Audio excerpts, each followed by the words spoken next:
Welcome back, RTI Podcast. Getting ready for a big week for Tennessee baseball. Happy to welcome in SEC Network analyst, former Tennessee Vol himself, Chris Burke, joins the show. Chris, how are you, buddy? Doing fantastic, man. Thanks for having me. Absolutely, and we appreciate you coming on today. And what a wild weekend it was in the SEC. You know, when it comes to what happened in Fayetteville, when it comes to Mississippi State, then Tennessee sweeping the series in Missouri. Kind of recap what you thought led into the kind of spot, even the Vanderbilt game. Yeah, interesting weekend. I mean, you look at Mississippi State continues to be impressive, even though I thought, South Carolina showed a bunch of grit getting one.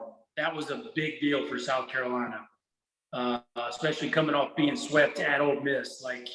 You lose 6 in a row this time of year, and that could get ugly. So kudos to South Carolina for hanging in there. But Mississippi State, boy, they look really, really good. I think Tanner Allen probably has positioned himself to be the player of the year in the league.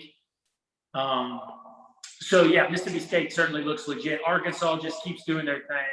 Kevin Kopps, on a similar note, Kevin Kopps, I think people will probably think I was crazy a month ago, but I started to talk about it a month ago. I think Kevin Kopps is the pitcher of the year in the league. Good. And he threw 4 1/3 yesterday, scoreless out of the bullpen. And, as Kumar Rocker and Jack Leiter have become more human, to me, Kevin Kopps has become the most valuable pitcher in the league. So that'd be interesting to see how that race. Kumar Rocker had a crazy line, 13 strikeouts in 5 innings, but gave up 6 runs. He had 4 in the first inning, which my buddy Chris Lee texted me, and he got 4 strikeouts in the first. And I was like, wait a minute, explain that to me. A wild pitch. Yeah. Yeah.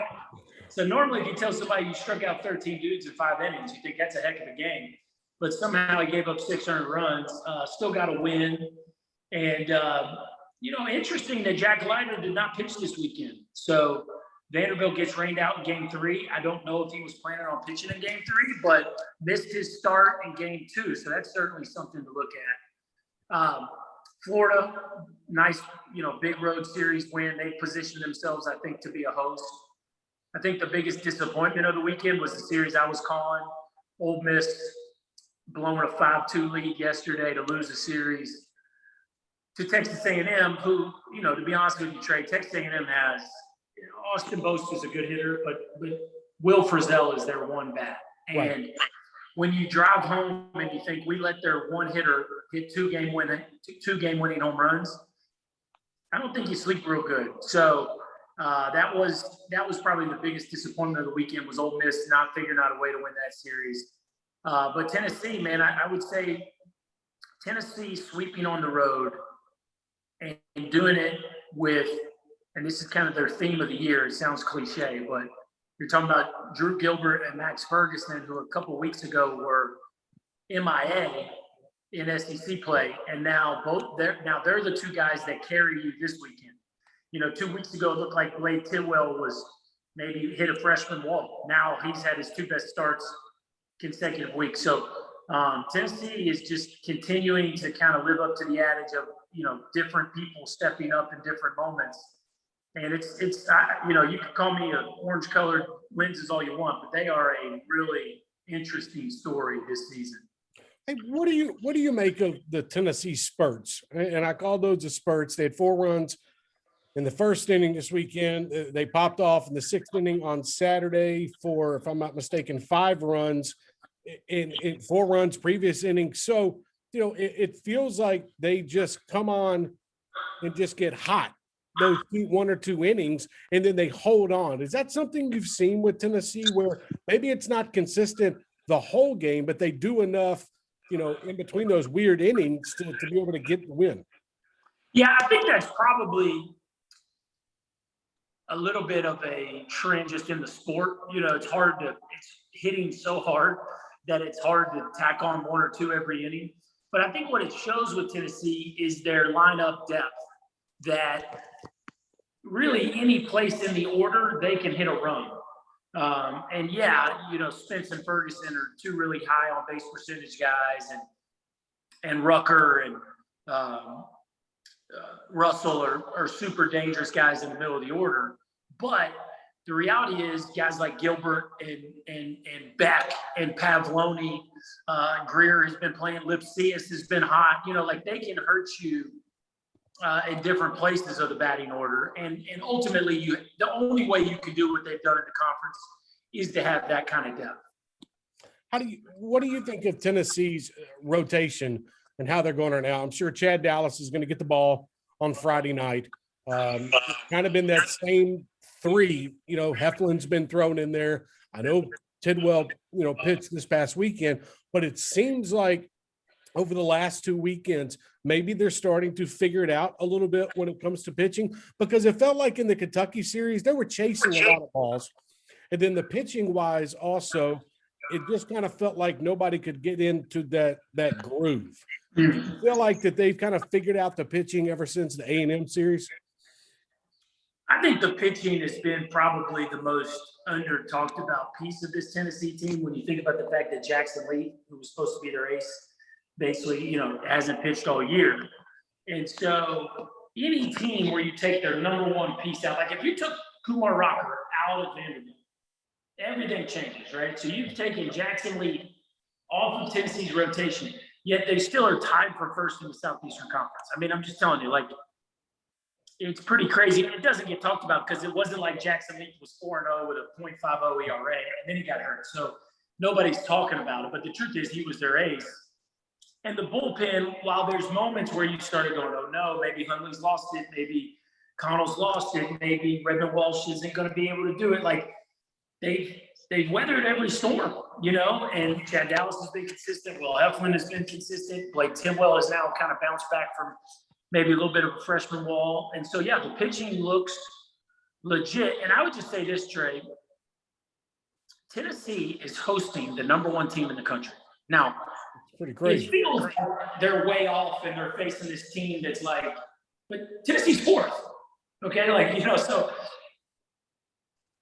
there's only 2 weeks left in the season. Right. Okay, if you took a poll of everybody around the country and said, give me your 4 best bets for Omaha, Arkansas would be the first team everybody named. Right. So I would just say this, just not trying to be hyperbole, it just is what it is. Like, if you're a Tennessee baseball fan, and you don't want to set your hopes up to get disappointed, but you are thinking maybe we got a team that can play in Omaha. You're going to find out this weekend, because I'm just telling you right now, the team who everybody feels like is the biggest slam dunk of them all, probably them at Vanderbilt, Mississippi State's probably right there, is in your building. And this isn't April, this isn't late March. Like, we're in May, and the postseason is right around the corner. And so, you know, you are playing a pretty much lock Omaha team in your own building. It's going to be very interesting to see, back to your original question, how the pitching holds up against this Arkansas lineup. Because you want to talk about depth, you want to talk about spurt ability, you want to talk about scary. This Arkansas team is that. When we started the season and we got going and we missed last season, and that was horrible. And did you expect, and maybe this is a hard question, but Tennessee being ranked 4th in the country, and technically they're first in the SEC East because Vanderbilt didn't get to play Alabama yesterday. Is that something that you would have said, okay, Tennessee is a top 3 team in the SEC East, and Tennessee could be contending for an SEC regular season title? Is that something that was on your mind before the season started? No, I think where I had them to start the season was I was curious to see if they were going to be better than South Carolina. You know, I kind of had Vandy and Florida up here. Everybody had Florida number 1. Everybody did. So I kind of had Vandy and Florida up here. And then I knew South Carolina and Tennessee were going to be right there. And my question was, who was going to be third, so to speak, you know? So, and look, they could still finish third in the East, you know? Yeah. You stumble down the stretch, they might still finish third in the East. But as we stand today, with 2 weeks to go, they're first. So, and they played Vanderbilt in Florida 3-3 in those 6 games. So they've proven that they're just as good as those 2 teams. And they got a chance to win the whole league. And, you know, as good as our team was in 01, as good as they were in 05, even in 95, I don't think any of those three teams won the regular season SEC championship. I don't know if 95, maybe 95, but yeah. I think they won the SEC tournament, but maybe not the regular season. Anyway, you can look that up for me. But I don't know when the last time Tennessee won the regular season championship. So that's my point. Is this team's on the verge of something historic? A couple more questions, and I appreciate you joining. How, as a former Tennessee baseball player, take off the SEC Network analyst kind of glasses for a minute. As a former player, how cool is it between you and former players and, guys that maybe you still text with to understand that Tennessee is playing in such a huge series this weekend and they are making national headlines and just to see stuff like that? How does that make you guys feel from what you guys were doing, back in the day per se, to what they're doing now to continue kind of the legacy? Yeah, I think my perspective, I know you told me to take off my TV hat, but I think I can't completely, because right. What's so cool is we've got this network now that shows every game, whether it's on actual TV or just on digital. And so my buddies, during the Rob Delmonico era, we had a lot of Northern California players. Right. Okay? We had a lot of Florida and a lot of Northern California. So you got guys that are on all parts of the country, but because of the power of technology these days, they got Tennessee baseball game on their big screen, no matter whether I'm calling it on actual TV or it's on digital. So not only are we really good and it's a special season, but we now have reached an era where they can watch every game and really, really not just fall in love with our team, but the sport in general as a fan. So that has been super cool just to see the guys that are on our 2001 text thread be able to follow along game by game, know all the players. It's not like, oh, we're good, that's cool. It's like right. They know who's hitting well this weekend. They know they're critiquing Tony V's decisions with the bullpen and leave him in, take him out. You know what I'm saying? So it's been a totally new experience for our guys because, number one, we've given them a team to want to watch, and number two, they're now able to watch it in a real way. Last two questions. When you look at the job Tony Vitello is doing and you look at the college baseball landscape, there could be a couple jobs opening up in the SEC. That's to be determined. It kind of feels like there would be one or two in the SEC West that might open up after the season's done. We'll see. What do you think the University of Tennessee needs to do to lock down or try to give their best effort to keep Tony Vitello at Tennessee after this season? Yeah, I think, it's not rocket science. They need to give him a long-term deal with significant raise. They need to take care of his staff because, look, as great as Tony is, he will be the first one to tell you he hadn't done this alone. It's been a concerted effort by a really talented group of coaches and even to the strength coach Q, who's done a fantastic job with that group.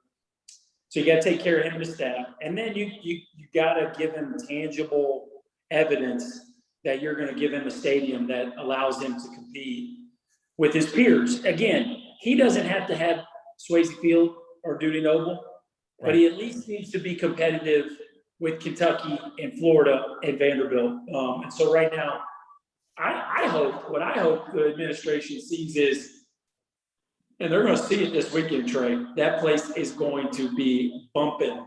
100% capacity. 100% capacity, yet you have a stadium that has no luxury seats.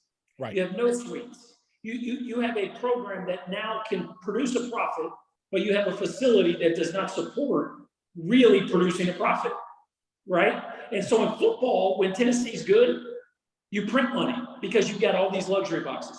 In basketball, when Tennessee's good, you print money because Tennessee has 4 stories of luxury boxes, right? Yep. In baseball, we don't have one. We don't have one. And so to me, like I said, why would you even think about paying him $1 million a year and giving his staff a legitimate raise if you're not going to give him a stadium that allows for you to pay for what you're investing in his program?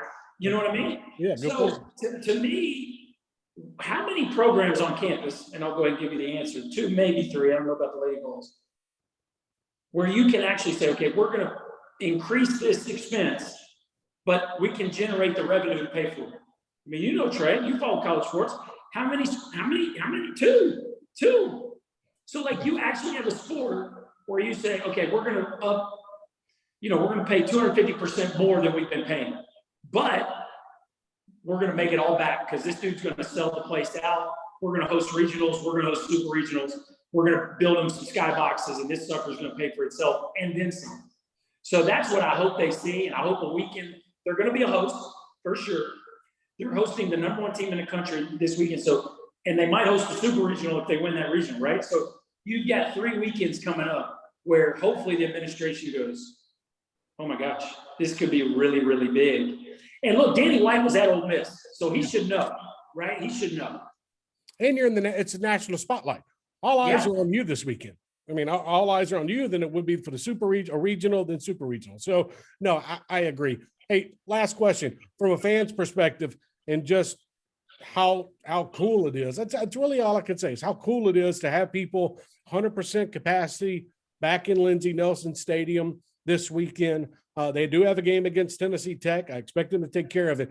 But from a fan's perspective on this, what to expect come this weekend? What should Tennessee fans? I know they've been watching them all year and they're pitching and hitting, but from an atmosphere standpoint and also from just a competitive standpoint, what's it going to be about this weekend? We in for a slugfest? Yeah, let me tee this thing up for you. First of all, you got some interesting storylines with the fact that Tony V got hired from Arkansas. So he's, one of his mentors is bringing one of his best teams into town, who's #1 consensus, #1 in the country. They're #1 because they got the most home runs and the most walks in college baseball. So you got an offense that's very modern. Not that they can't do other things, but they're going to hit the ball at the ballpark, really 1 through 9 in the order. And they're going to drive pitchers' pitch counts up because they're going to have very good pitch recognition and take their walks. It's the #1 fielding team in the SEC. So you're talking about the team that leads the league in fielding percentage. And it's not just steady, it's dynamic. Like kids they're probably the best defensive catcher in the league in Casey Opitz, probably the most athletic middle infield in the league with Jalen Battles and Robert Moore, and one of, if not the best center fielders in the league, in Christian Franklin. So you got the most homers, you got the best defense. The pitching is kind of unique. But Kevin Kopp's, like I said earlier, the best reliever in the league. So here's the goal for Tennessee. Don't get behind by the middle of the game, or you're probably not going to like the way that finishes. From a Tennessee perspective, I think what you're going to see, if you haven't been live to see them in person, you're going to see the team that might play with the most energy and the most swagger in the league. And what I'm curious to see is how that plays with the Arkansas group, because that's exactly how they like to roll. Great point. So I think it's got a chance to be an explosive series. I expect it to be somewhat friendly because you do have two coaches that love and respect each other. But I'm just going to tell you right now, you got two alpha male groups playing 3 days in a row. That's what I'm excited about the Tennessee fan base to fall in love with college baseball. You don't tailgate for 6 hours, go to the game, and then that's it. And you wait for the next time you get it. Right. You do, and then you do it again the next day, and then you do it again the next day. And it gets in your blood because it's there for you more than just, once at a time. So it's going to have a chance to be, that Vanderbilt series was epic. But again, that was like, what, 50%? Yeah. This is going to be rocking and rolling. And I'm excited. I get to call the Saturday game, so I can't wait. There you go. They crashed the website earlier buying tickets when they announced it. That's awesome. Crazy. Yeah. That's so they're excited. Chris Burke, man, can't wait to hear the call on Saturday. I appreciate you joining. We got a big week ahead for Tennessee baseball and SEC baseball as a whole. So hope you have a great call. Thank you so much for joining us today. Thanks, man. Appreciate you. Appreciate it, Chris.